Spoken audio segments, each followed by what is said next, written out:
Hello and welcome, fellow enjoyers of the AFL. It's Matsa here, and I'm back with another Supercoach video. And to start us off, I have a theme for this video, and that's atoning for my sins. And the first sin was not doing a Supercoach video last week. Apologies for that, for the 2 or 3 people who listened to this. The second sin was that I didn't turn the mic on. I have an audio interface that I didn't turn on, and so I made an episode for nothing. The audio was very bad, so I thought I have to make it again. Anyway, so let's go into it. We got 2,256 this week, which is a pretty decent score. Top 14%, gone up 8k ranks, which is nice. Which, look, not hard to go up in ranks when you start off so poorly. But anyway, we're here now. We're building. We're getting into it. And the score was a 2,256 with a 93 from Grundy as captain, who played up. He was playing against who I would call last year a child, Bailey Williams. That's not on, man. That's really not on.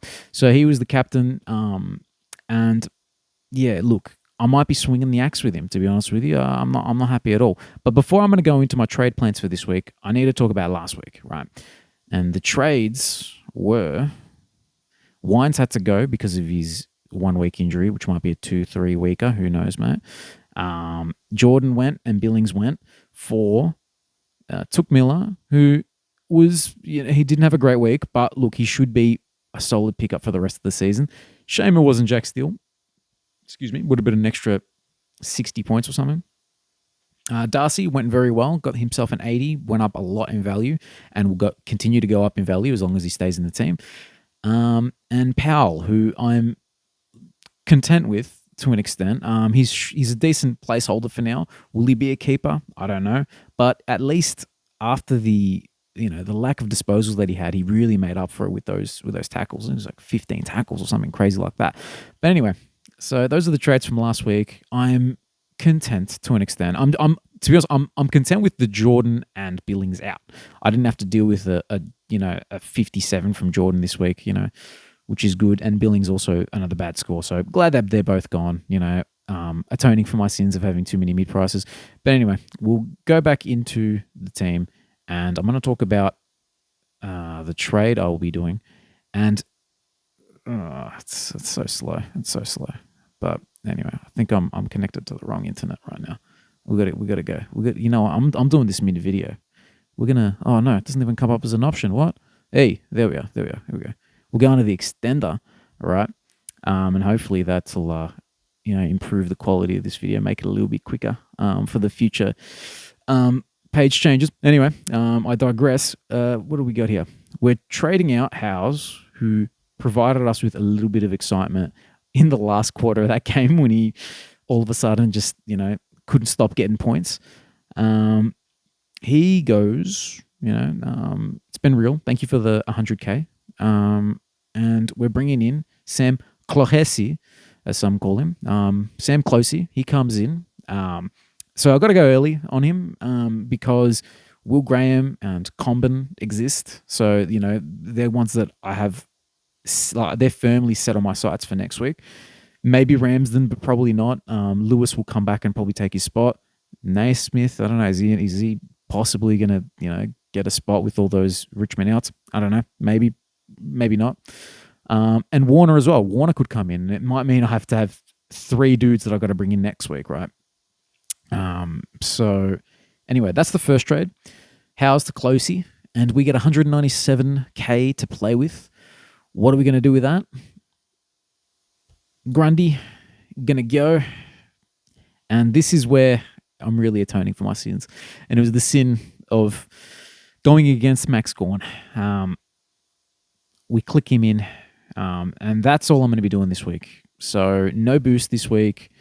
Definitely going to boost next week. I'd be shocked if there's if I don't boost next week. But anyway, I accidentally hit Matt Crouch there for no reason, I think.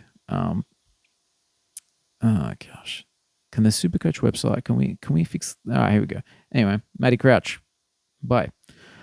Man, the extender's slower than the actual internet, man. What's going on here, man? Anyway, this has been a very unprofessional video. We're still working at the kinks like we are at the new studio. Which, by the way, suss out that video. The studio that we got right now at George's work is sick, man. So I'm very happy with that. But anyway, Maxi Gorn has the Thursday night game, which means VC 200 against Brisbane, which would be nice. And then the captain, it can be anyone, really. It can be anyone. Who will it be? I don't know. I have no idea what I'm going to do for captain if Max Gorn fails. I can't see him failing though. It probably, probably be Bont. Excuse me. Probably get it over nice and get it all done nice and early. Going into Bont. Excuse me. Bit gassy. But yeah, that's very likely what's going to happen. We'll fix up the rest of the team, which will be bringing in those two lads. And that's kind of it. We're going to put the emergency on Wilson so we can loop him and Carroll. And that's pretty much it for the week, man. We've got a couple good ruckmen sitting there. The interesting thing is apparently Marshall might get rested at some point, and Tom Campbell might come in. I saw a tweet of that. Not ideal. If it's going to happen, I hope it either happens next week or maybe the week after. But really, so Darcy will get his DPP swing, but who knows if he's going to keep his role. If Marshall misses next week, it's going to suck because then it'll be gone and Marshall out. But at least it's top 18 and I can deal with that. But anyway, that's how we're looking going forward. We've got 30 trades left and 3 boosts, which is nice. I want to just do a little stopover at Draftland. And in Draftland, we need to talk about last week's result because I versed a fellow podcast member. Oh, there it is. It's right there. A little spoiler right there. I beat Georgie, which was nice. I don't know what. I don't really know what to say, but anyway, I did win draft last year, so I don't really think George can complain too much. I'm very good at draft. Let's have a look at the matchup, man. I think I'm gonna have to just stop changing windows here, stop changing pages because this is way too slow. All right, shout out to Perry, man. Look at this guy, man. Look at with an interesting team name. Got the orange, the Dutch looking flag type thing. 1800, man. He's dangerous, right? But there was the win against Georgie Hill Giants. Unfortunately, he was the poor guy who got McRae, right? Yeah, and McRae's the sub, and Bevo doesn't like him. But anyway, it's not that interesting. I'm going to move over to the next week fight, match up with Dinos, Suvlaki, which is a great team name. And I like what he's done with his team, right? He picked Gorn at 3, which is fantastic. And that might be the end of the round. That might be it. That might be the win. He's brought in Worrell, I've noticed, who's I like as a pickup. So it's going to be Worrell versus Keane. Nice little matchup there with Adelaide boys. And he also brought in Hopper, I noticed. So yeah, both of us have a few buy players. Him more than me, actually. So this really, I got to take advantage of this. But yeah, so there we go. It'd be nice to get a 2-0 on my fellow podcast members. We'll see how that goes. But I just want to another quick thing about draft. I had the 6th waiver this week, so I was 6th on the list for priorities. I managed to get Charlie Comben. Lads, there was a lot of comments on the group chat, and I couldn't really read them all. But yeah, you guys slipped letting Comben get to me. And look, Comben might not be good, but the thing is, a forward who gets 129 and is an intercepting defender. Look, and it's a North Melbourne defender, so the ball goes back there a lot. Yeah, boys, I think you're slipping a bit there. Also managed to get Mark Keane, who I'm very happy with. I think he could be a very decent pick. Intercepting defender. He gets some kick-ins. He probably should have got 100, but he had a moment where he gave away a free kick and then he gave away a 50 as well. So that would have just probably knocked 10 points off just about there. And Humphrey gets 22 or 20, I think it's 20 to 25% percent CBAs.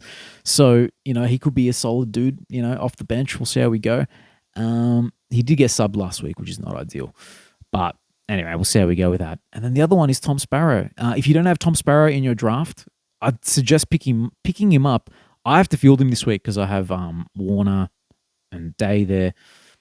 I have to field him unless I move Humphrey to the.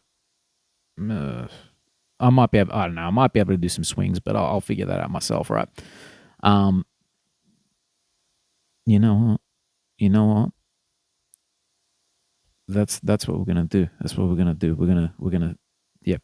We're gonna put Sparrow as the emergency. All right. The thing with Sparrow, right? He will very likely get forward DPP swing next week, right? So if he's averaging 71, he's had 290s in the last 3 weeks. So he's the only issue he has the bye next week.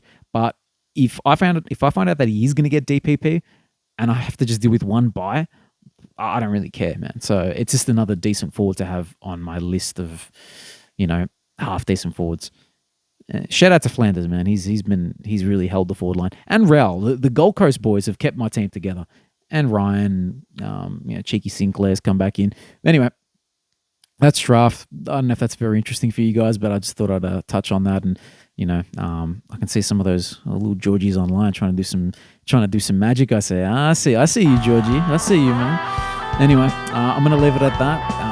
All the best for the rest of the Supercoach season. Hope you're still enjoying it as much as I am.